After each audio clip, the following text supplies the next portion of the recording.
Se você está gostando do nosso conteúdo, se inscreva no canal e deixe o like. E não se esqueça de comentar no vídeo de que cidade você está nos assistindo, para assim a gente saber até onde o nosso vídeo está chegando. E agora, vamos ao relato de hoje. Primeiramente, obrigado pela oportunidade de expor o meu relato. Meu nome é Claudeci e eu tenho 70 anos de idade. Atualmente, eu moro em São Luís do Maranhão, com a minha família. Mas a história que vou contar se passou no estado do Amazonas, quando eu ainda era um molecote. E vou contar essa história para vocês.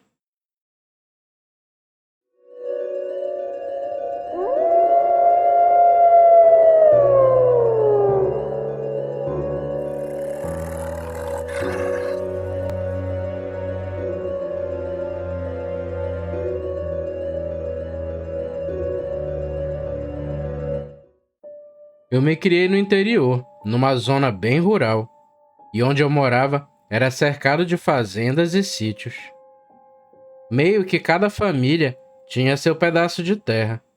O pessoal trabalhava em suas terrinhas e, vez ou outra, fazíamos trocas com os vizinhos.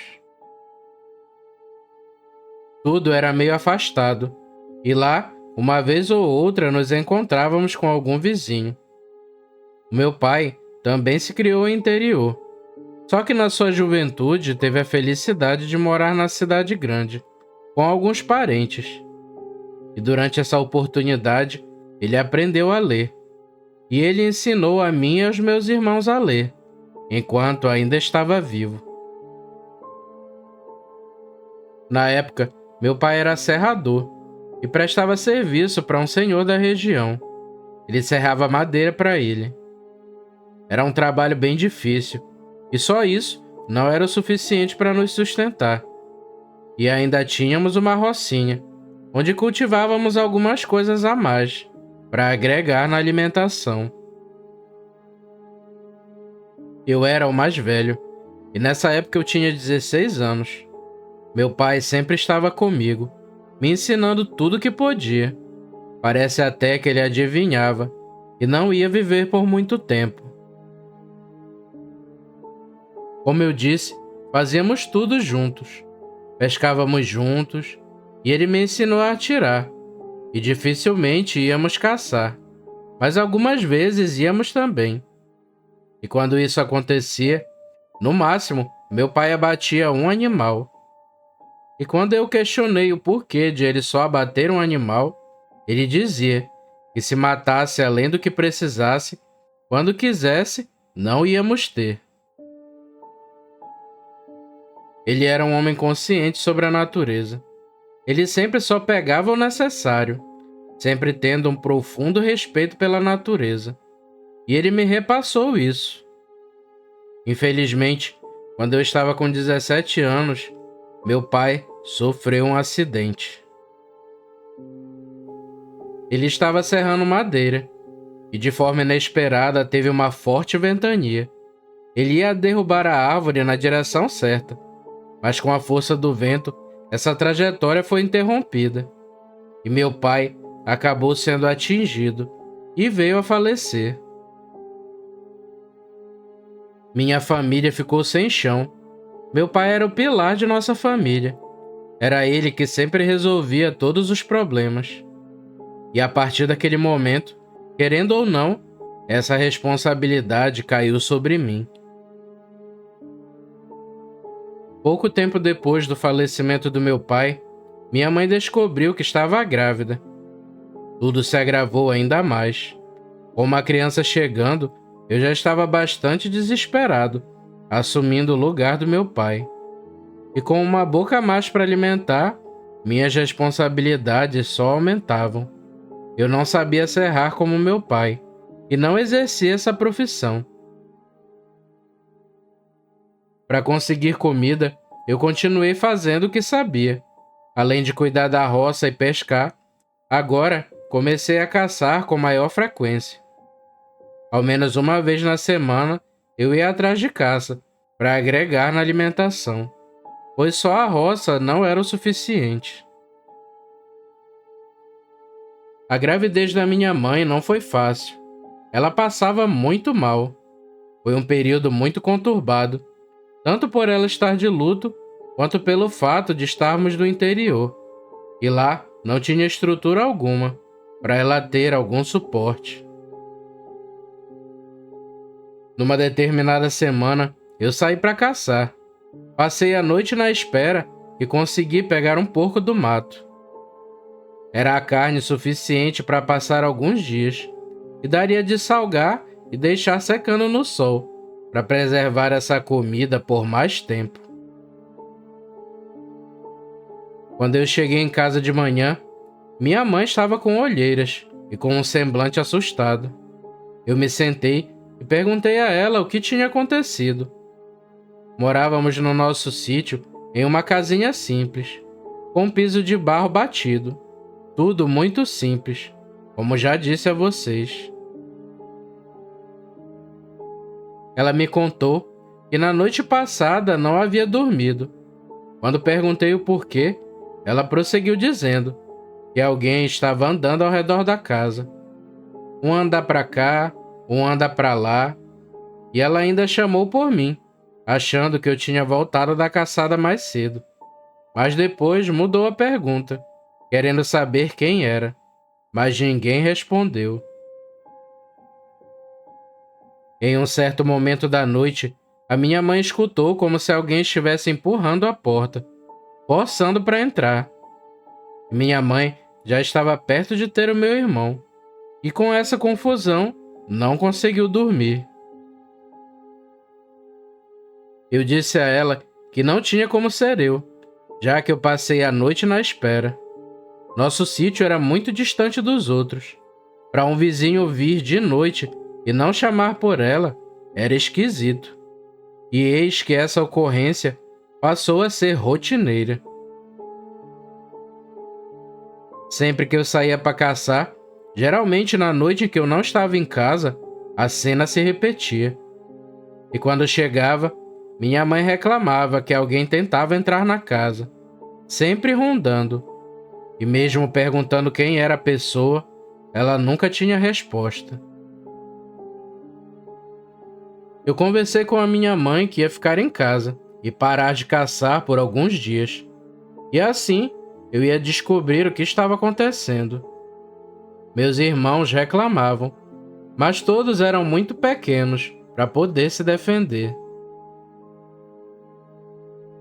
Lá no interior, nossa única fonte de luz era a lamparina acesa, no meio da casa. E durante esses dias eu fiquei em casa, e eu estava encasquetado para descobrir o que estava acontecendo. E nem dormia.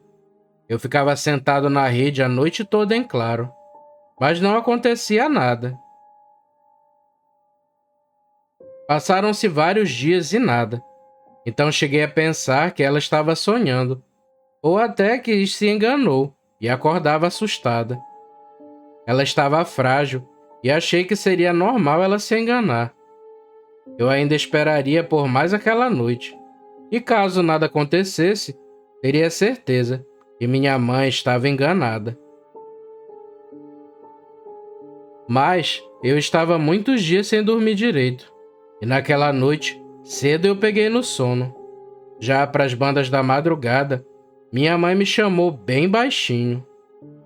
Meu filho, acorda, acorda! Quando eu perguntei o que estava acontecendo, ela apontou para fora e me mandou escutar. Mesmo os 11 de sono, deu de escutar um barulho de pisado, umas passadas pesadas, e dava a impressão de ser alguém de porte avantajado. Com o verão forte, o barro estava seco ao redor da casa, e dava de escutar alguém rondando ao redor dela. Aquilo deu voltas ao redor da casa e foi pela cozinha, e escutei remexer nas panelas, que estavam em cima do giral. Agora estava andando em direção à sala, e eu escutei quando a madeira rangeu, pois aquilo forçou a porta. Com a madeira rangendo, eu logo perguntei: Oxe, quem é que tá aí? e tudo ficou em silêncio. Eu chamei de novo, mas não ouvi resposta. Me levantei devagar da rede e olhei pela fresta da porta.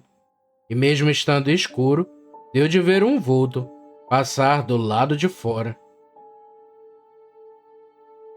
Seja lá o que for, deu a volta na casa e foi em direção à cozinha, e mexeu na porta. Nessa hora, eu já estava cabreiro, e resolvi pegar a espingarda e falei: ou você fala quem é, ou eu vou mandar chumbo. Eu tô armado, viu? Após eu falar isso, seja lá o que for que estivesse lá fora, me entendeu. Eu escutei um barulho, meio que um rosnado, ou um fungado, do outro lado da porta.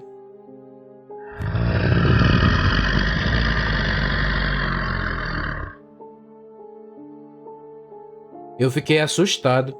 Aquilo era um barulho de bicho, e me toquei de que não era uma pessoa, e sim um animal.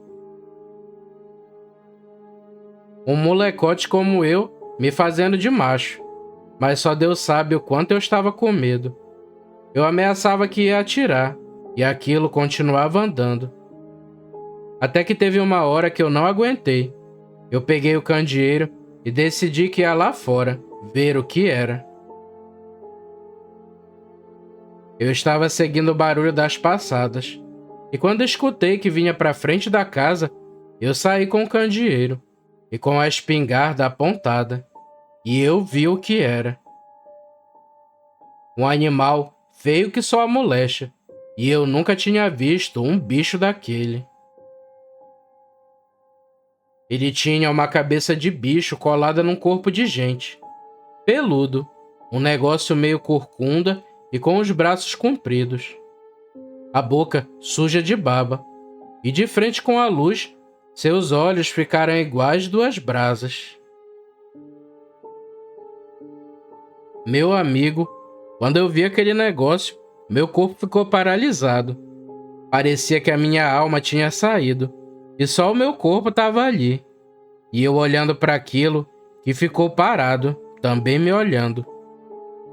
Acredito que ficamos nos encarando por uns 5 segundos, mas na minha cabeça, aquilo parecia uma eternidade. Até que aquilo deu um rosnado, e eu saí daquele estado de paralisia, e sentei-lhe o dedo no gatilho. Minha espingarda era de 2 tiros, então dei 2 tiros certo na direção dele, e senti que um dos tiros pegou.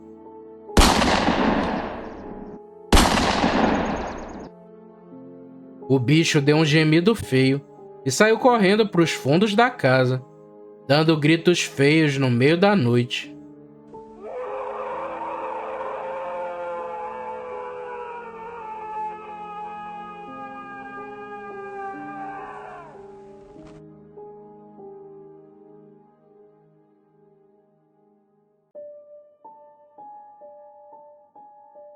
Se você gostou do vídeo, não se esqueça de se inscrever no canal e deixar o like. É um pequeno gesto para você, mas uma grande ajuda pra gente. Nos vemos no próximo vídeo, pessoal. Fiquem com Deus e tchau!